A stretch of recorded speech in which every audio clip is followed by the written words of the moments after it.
Join us now for Education Matters, a weekly look at the real people and real stories in education across North Carolina. Hello, and welcome to Education Matters, presented by the Public School Forum of North Carolina. I'm your host, Keith Poston. Each week, we will have a central topic. This week, it's school resources. Across our state, public schools are being asked to do more with less. 8 years after a crippling recession forced significant cuts in state spending, including in public education, many key funding areas still remain below pre-recession levels. We'll explore with our guests, including 2 teachers who have felt it in their own pockets. Now, before we tackle each show's main topic, we open with a segment we call EDD Lines. It's a quick scan of education headlines across North Carolina and the U.S. Last week, Nicole Hurd, CEO of the College Advising Corps, which is based in Chapel Hill, was at the White House receiving a Champion of Change for College Opportunity Award.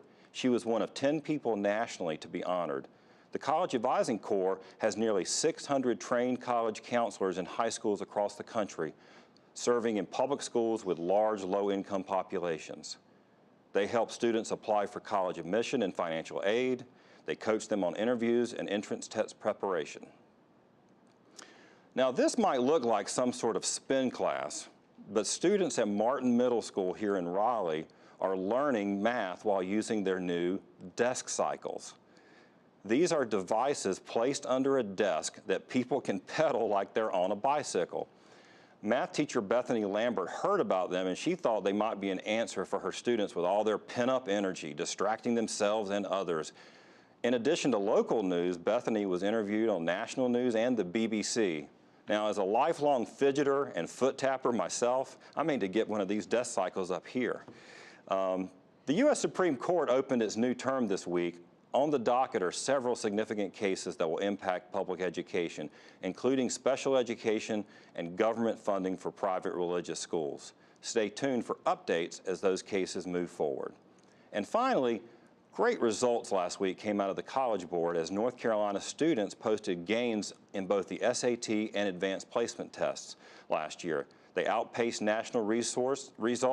North Carolina students posted increases in both math and reading scores, while national average scores declined in both. Our schools and our students should be proud. Great job, guys. You can visit the Public School Forum's website at ncforum.org and click Education Matters to read more about these topics and other things that we'll cover this week. As I said at the top of the program, we're going to focus on school resources.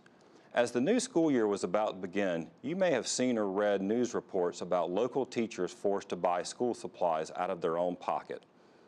A recent survey by Agile Education Marketing found that teachers spent on average $487 during the 2015-2016 school year. More than 3/4 of the teachers surveyed spent $200 or more. This may be why. Take a look at these numbers. State funding for many basic school supplies is down. As you can see on this chart, funding per student peaked at just over $60 per child in 2010-2011 and then sharply declined, bottoming out at $28 per child the last 2 years. It's rebounding slightly this year to just over $30. School supplies aren't the only area that has seen reduction in funding over the last few years. As you can see here, our schools have seen reductions in textbook funding, down 38%, teacher assistant funding down 37%, non-instructional support down 21.4%. Yes, some areas are definitely up from where they bottomed out as the national economy cratered in 2008-2009, but North Carolina is simply not investing like we were before the recession. While teacher pay gets most of the attention, budgets for things like school supplies reach right into the classroom. With us today are 2 teachers who are going to share their experiences with us. We have Jasmine Lauer. Jasmine is from Sanderson High School here in Raleigh. And we have Renisha Best, who is with Olive Chapel Elementary in Apex. Now, Jasmine, I first heard your name back in August when the News and Observer did a story about reduced funding for school supplies and about the legislature eliminating the tax-free shopping weekend that was forcing teachers like you to buy school supplies. How much are you spending? Is this what's going on? Absolutely, and we're spending more and more every year than we did the year before just to meet the basic needs of students. So you asked how much am I spending? I actually tried to kind of add it up this morning before I came in. So far this school year, I've spent around $475 on Wow. supplies for my students in my classroom.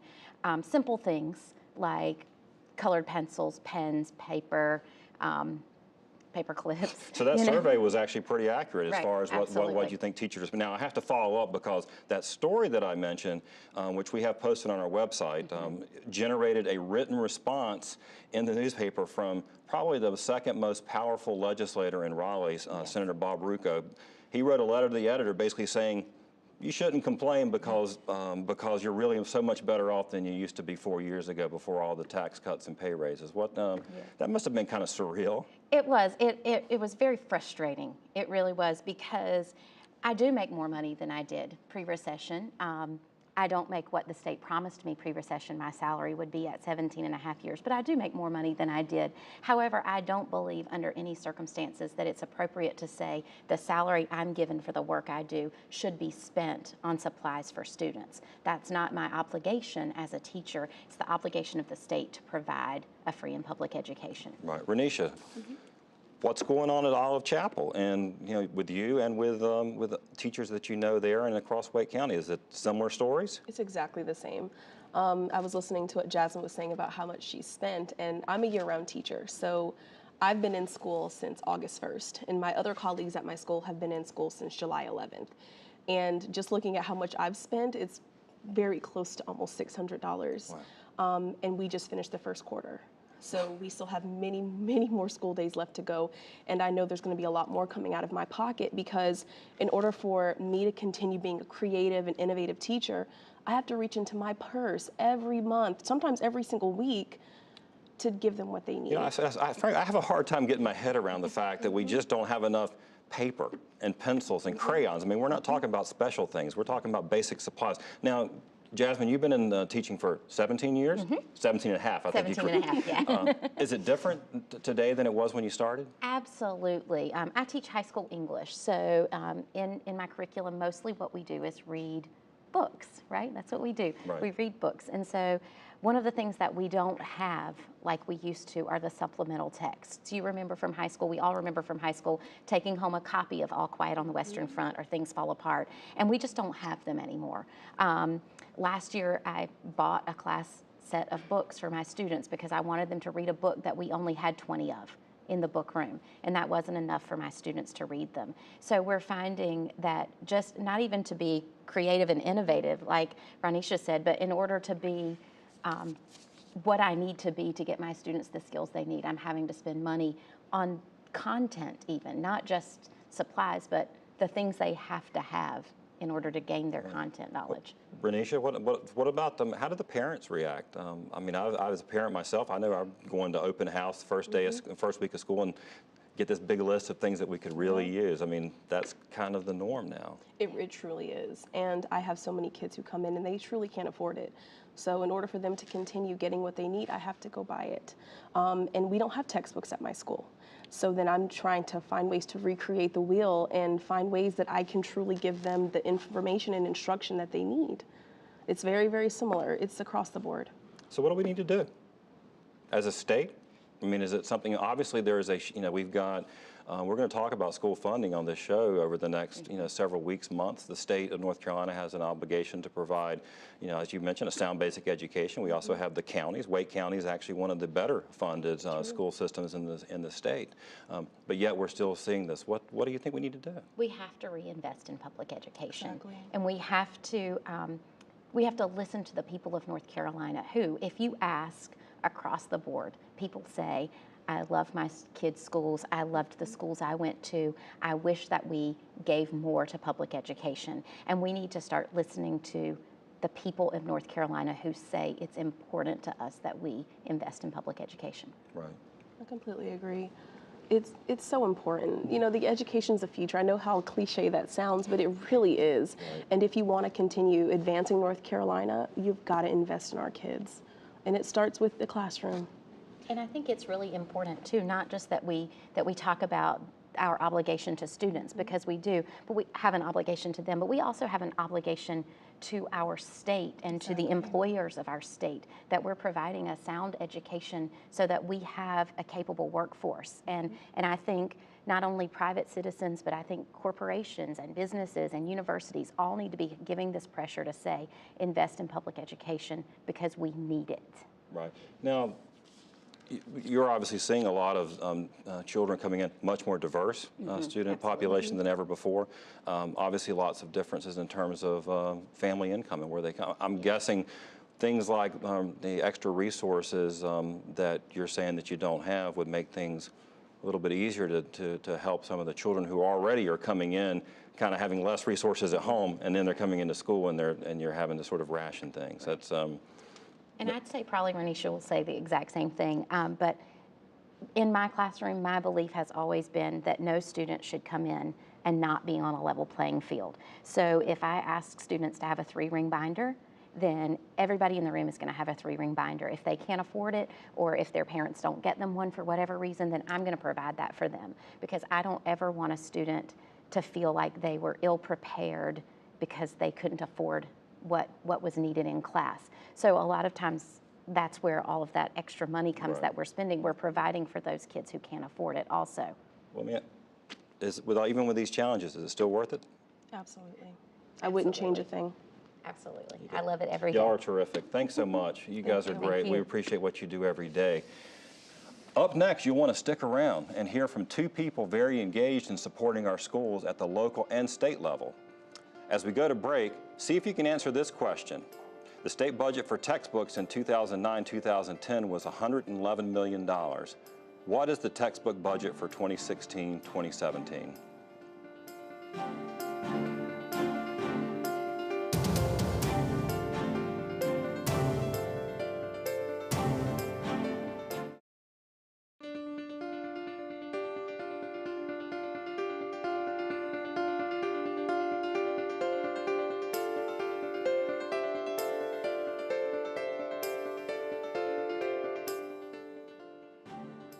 Welcome back to Education Matters. In the first segment, we talked about school resources, budgets, and heard from 2 teachers. Now we're joined by 2 individuals who work to support our schools and get their perspective. Thank you both for being here. We have Cassandra Watson. Cassandra is with the Wake County PTA, and Ashley Perkinson, who is with the North Carolina PTA.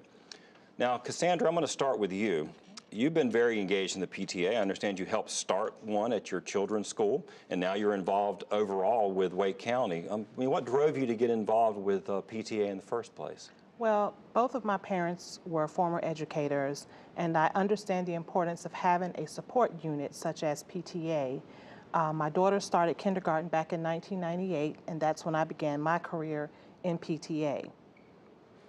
Now, Ashley, PTAs have been around for a long time. When was, actually, what is the history? It's around the turn of the last century, okay, so it has been a very long time. I remember fundraising events when I was in elementary school. Who didn't love a cakewalk, right? Yes. But it seems to me that back then the funds were used for special projects. It was for like a new playground or a big trip or some kind of like fancy new equipment for the chemistry class. Right. But now it sounds like you're raising money to buy supplies. Yes, Keith, and I've been working with North Carolina PTA for about 10 years now, and we have seen that trajectory, seen a switch from really looking at forward-thinking projects to PTA supporting basic needs at schools, whether they're textbooks or janitorial supplies. So we have seen that shift over the last few years.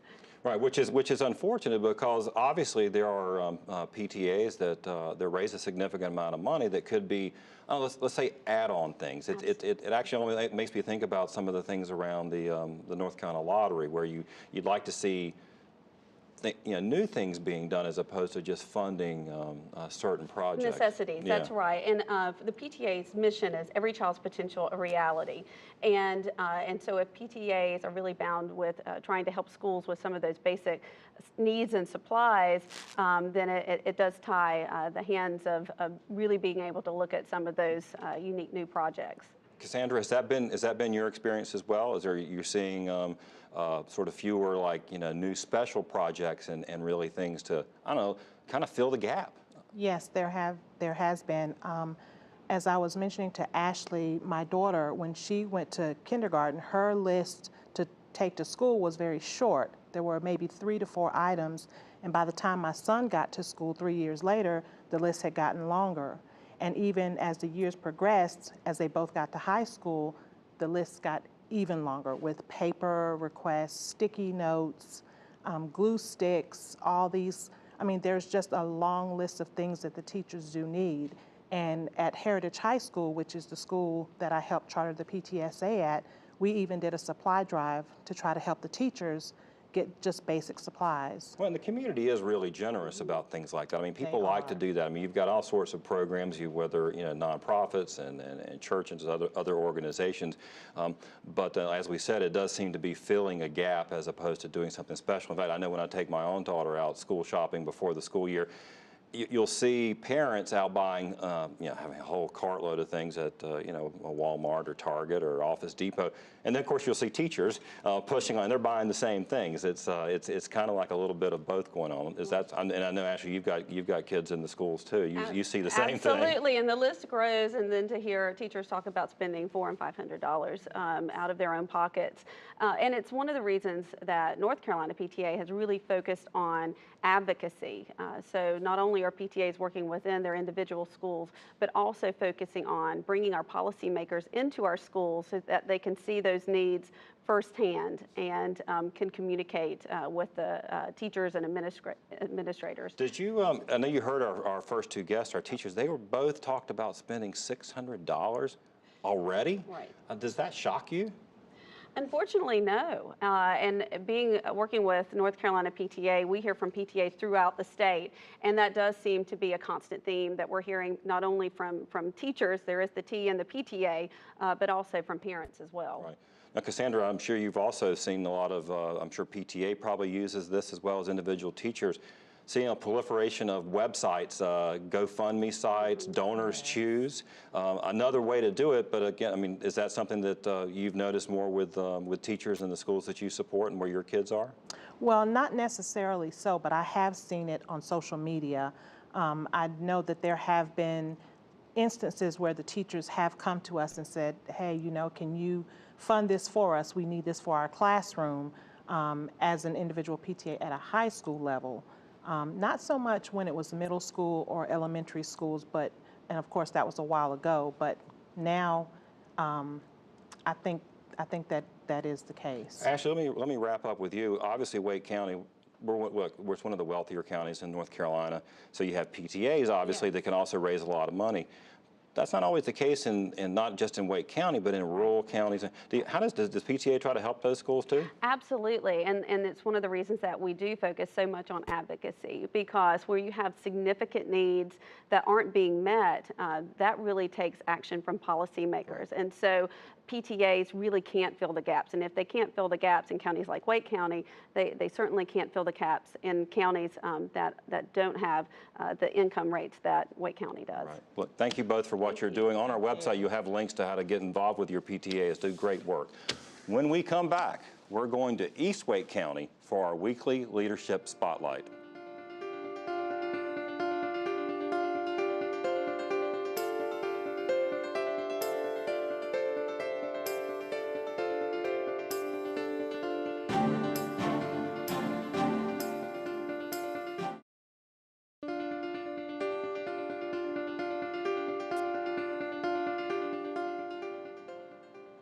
Each week, Education Matters will spotlight individuals demonstrating exceptional leadership in education in North Carolina based on nominations from you, our viewers.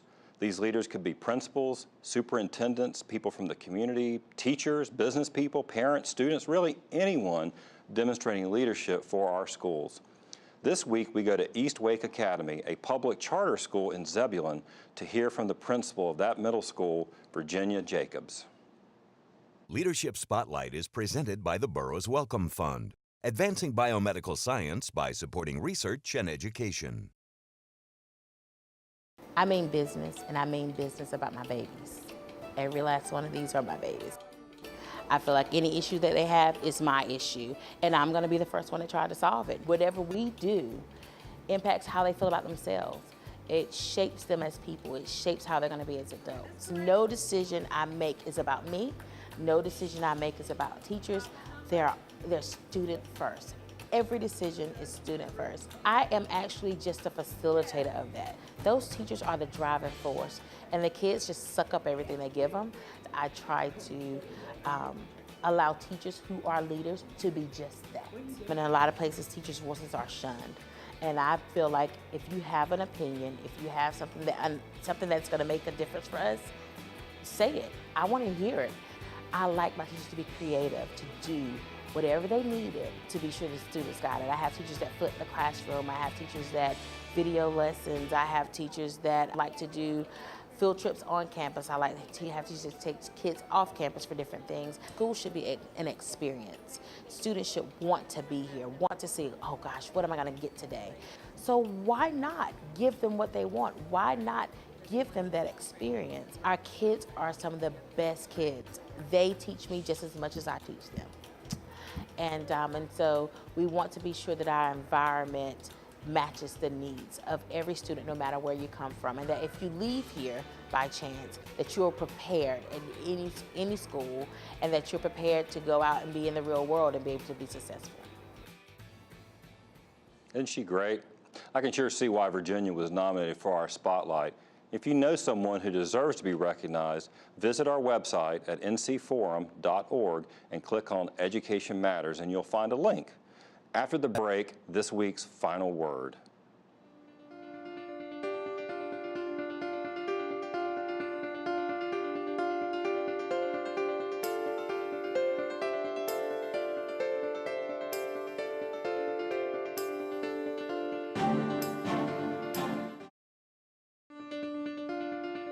Each episode of Education Matters will end with a final word.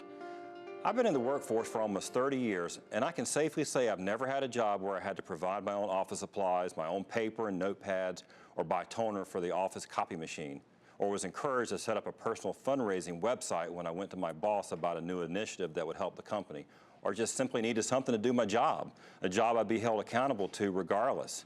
I suspect you've never experienced it either. That is, unless you're a public school teacher. If you are, then you know that's the norm. It's expected. Our state legislators wrote it into our state tax code, a $250 tax deduction for teachers who buy their own supplies. They obviously know that teachers are having to fill in the funding gap out of their own pockets.